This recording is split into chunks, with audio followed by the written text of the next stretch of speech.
took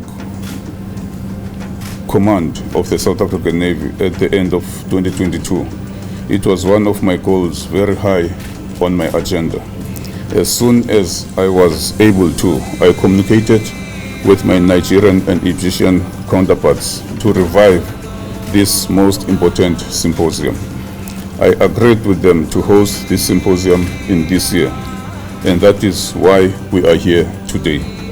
Like I said in my opening remarks earlier, our continent is plagued by a variety of challenges. We, as representatives of our country's navies, must focus on the many challenges that threaten our maritime security. Africa, and indeed the whole of the world, is dependent on maritime trade for survival. Another challenge that we must overcome relates to issues such as illegal, unreported and unregulated fishing, where the fish resources of our continent are taken from us because we do not have the means to prevent it. Then, of course, there are the overt examples of piracy that is so frequent along the Horn of Africa and the Gulf of Guinea. These piracy hotspots must be contained and neutralized thereafter. Then there are the many criminal acts such as smuggling of drugs, endangered species, and even human trafficking that occur along our continent's coast. Although we as navies cannot always prevent the socio-economic situation that allow these criminal acts to manifest in the first place, we must deal with their symptoms. I highlighted in my speech that the only way in which Africa can overcome these challenges is through cooperation.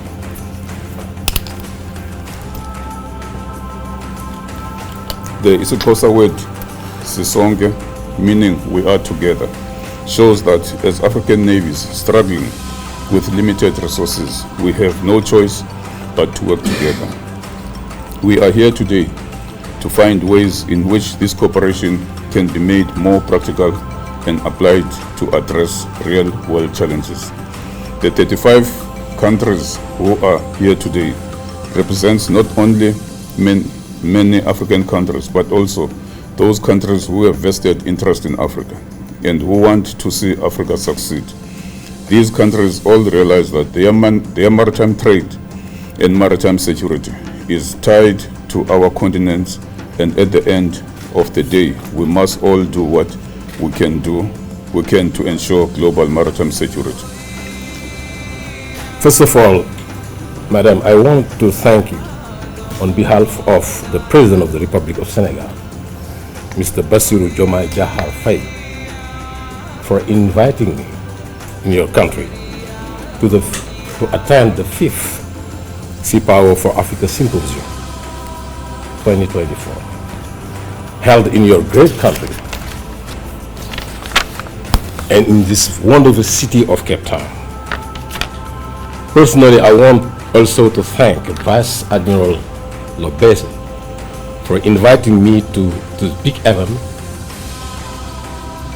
giving me the opportunity to travel for the first time down to South Africa and to visit the country of the timeless African leaders, Nelson Mandela. As I said to Admiral Lobese when we met for the first time in Newport, Rhode Island, in the US during the last International Seapower Symposium at the US Naval War College, I told him that we need more engagement of the South African Navy to support African collective mechanism regarding maritime security. I'm very happy to hear during his speech the willingness of the South African Navy to do that. Beyond my presence to this international meeting of navies and Coast Guard, I really want to strengthen the cooperation between our navies. I think that South Africa Navy has a lot to share with African navies based on an approach of African solution to African problems. even though the sea is a space of, by essence, of international cooperation. Thank you, Madam Admiral Lobese, for giving me the opportunity to come and to make the advocacy in the realm of international cooperation between navies, and particularly between South African Navy and the other African navies. Thank you. Ready to support Sisonga and the SEMSA initiative. Thank you. Eyes now to see what is happening in the sea, because formerly everyone was talking about sea blindness, sea blindness, sea blindness. But today, I want to thank our father who brought up this initiative, because it is now getting speedy and everything. Every day is another opening day for this issue of maritime security. I'm looking at the Seapower regarding to the old strategists, naval strategists, including Pierre Mahan, who was really talking about Seapower, and he explained in his 6 fundamental principles, one being the character of the people and the other one being the character of the nation. I think somewhere along the way we didn't see these things, but today every African nation, especially the coastal states, have seen the importance of the Seapower. As the chief of the naval staff, I was listening to his opening remarks.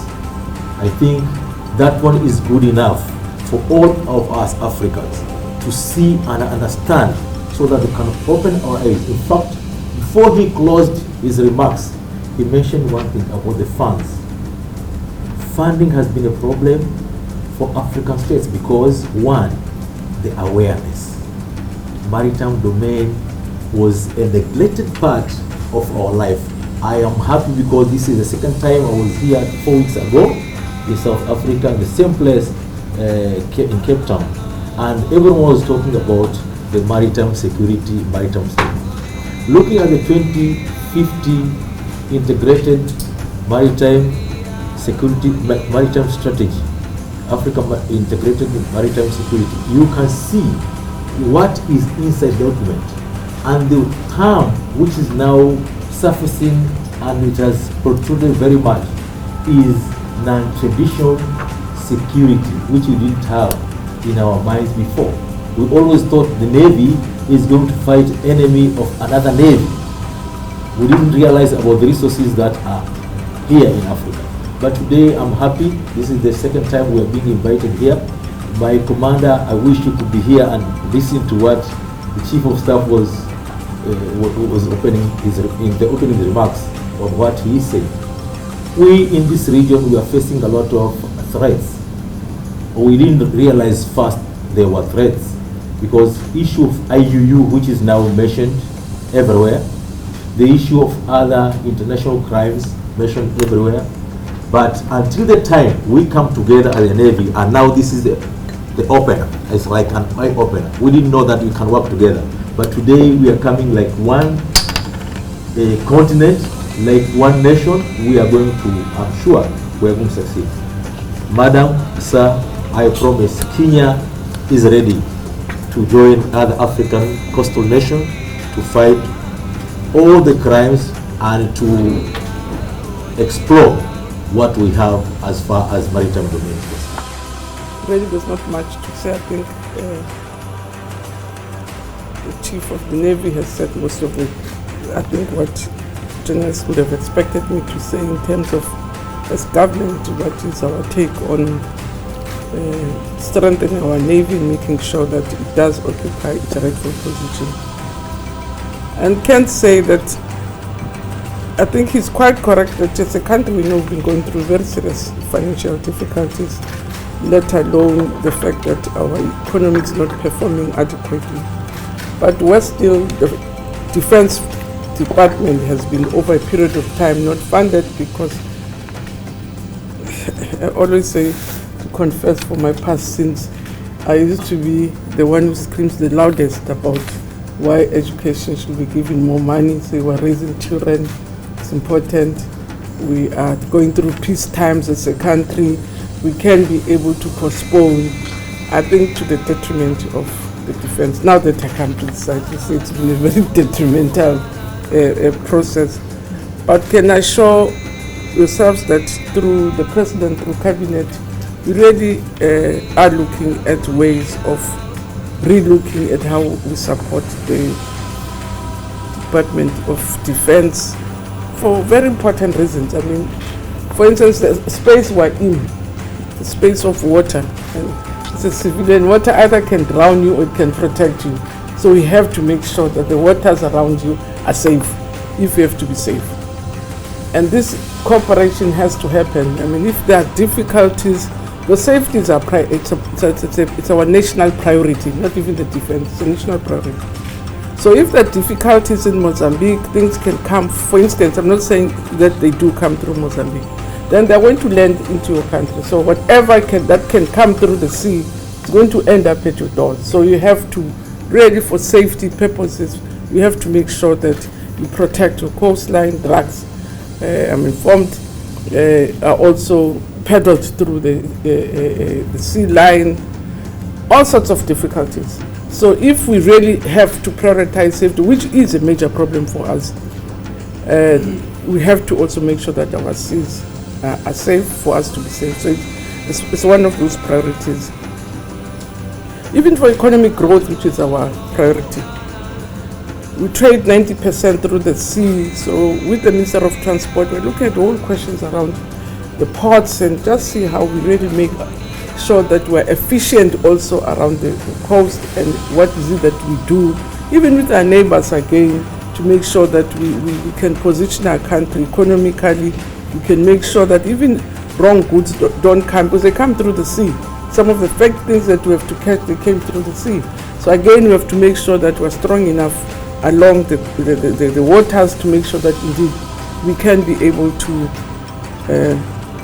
grow our economy. I mean, personally, I was eyeing, not that I like the war in the Suez Canal, but I thought there was an economic opportunity. But we don't have the capacity to take advantage of the I don't want to put it in positive terms, as if somebody's fault is your advantage, the opportunity that presents itself, but even the economic benefits that could come to our country because maybe of the safety, we're not able to take full advantage because we don't have all the necessary capability. And those are some of the things that, in terms of sea blindness, but also just in terms of the importance of defense, not only to defend the country from the enemy, but to ensure that the country can take its rightful positions. We're discussing that. So the Sea Navy is right that we, in constant engagements to Cabinet, to say something must give. And we have been told to prioritize.